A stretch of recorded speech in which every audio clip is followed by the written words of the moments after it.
रोही ने किया। सुकून के झूठ का पर्दाकाश बीच में दादी ने लिया। झूठ का साथ दोनों हुए। बेनकाब नहार की बच गई जान। रात के अंधेरे में महल जैसा घर खौफनाक खामोशी में डूबा हुआ था। अचानक एक गोली की आवाज गूंजी। ठा! सब कुछ लम्हे भर के लिए रखा गया। नहार ने चौंक कर देखा तो सामने रोही जमीन पर गिरी हुई थी। इसके कंधे से खून बह रहा था और दादी के हाथ में बंदूक अभी भी धुआं छोड़ रही थी। दादी के चेहरे पर एक मिकरवा मुस्कुराहट उभरी। वो आहिस्ता से बड़बड़ाई, अब रोही हमेशा के लिए मेरे रास्ते से हट जाएगी। नहार गुस्से में चीख उठा, दादी आपने ये क्या कर दिया? दादी मासूम बनकर बोली, मैंने तो सुकून पर गोली चलाई थी। पता नहीं ये रूही को कैसे लग गई। घर में शोर मच गया। सब रूही को फौरन अस्पताल ले गए। डॉक्टर ने लंबी सांस के बाद कहा, खुश नसीबी है, गोली बस छोकर गुजरी है, मगर आराम की जरूरत है। इधर दूसरी तरफ दादी और सुकून घर वापस आ चुकी थी। सुकून ने अपने बक्से से एक पुरानी काली थैली निकाली। दादी ये वही राख है जिससे नहार हमेशा के लिए मेरे बस में आ जाएगा। दादी ने कहा, तो फिर देर किस बात की? जल्दी करो, इस बार कोई गलती नहीं होनी चाहिए। लेकिन जैसे ही सुकून राख छिड़कने जाती है, एक तेज आंधी चलती है। राख उसके हाथ से उड़कर खिड़की से बाहर निकल जाती है।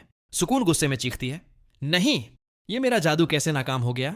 दादी फौरन बोली, चुप रहो, मैं बाबा को बुलाऊंगी, वो ऐसा मंत्र पढ़ें कि नहार तुम्हारे काबू से कभी बाहर ना जा सके। सुकून के चेहरे पर जहरीली मुस्कुराहट आती है। ठीक है दादी, मगर इस बार अगर रूही बच गई तो समझ लेना हमारा खेल खत्म हो जाएगा। दादी कहती है, उस बार कोई नहीं बचेगा। मैं खुद बाबा से कहूंगी कि वो ऐसा मंत्र पढ़े कि रूही की रूह भी सुकून न पाए। दोनों खौफनाक हंसती हैं और उसी वक्त दूसरी तरफ रूही के कमरे में खिड़की खुद ब खुद खुलती है। सर्द हवा अंदर दाखिल होती है। पर्दे लहराने लगते हैं। रूही आंख खोलती है, आहिस्ता से उठती है और खिड़की बंद करने जाती है। मगर जैसे ही वो शीशे में देखती है, उसे अपनी पष्ट के पीछे सुकून का चेहरा नजर आता है।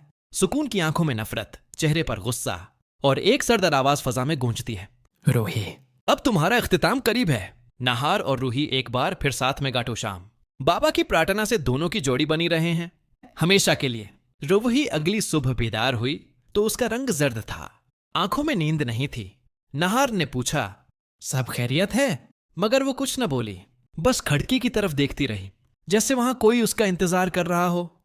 इस रात जब सब सो गए, दादी ने बाबा को फोन किया, बाबा वक्त आ गया है, हमें उस लड़की की रूह को खत्म करना है। फोन के दूसरी तरफ से एक भारी आवाज आई, तैयारी रखो, मैं कल पहुंचूंगा।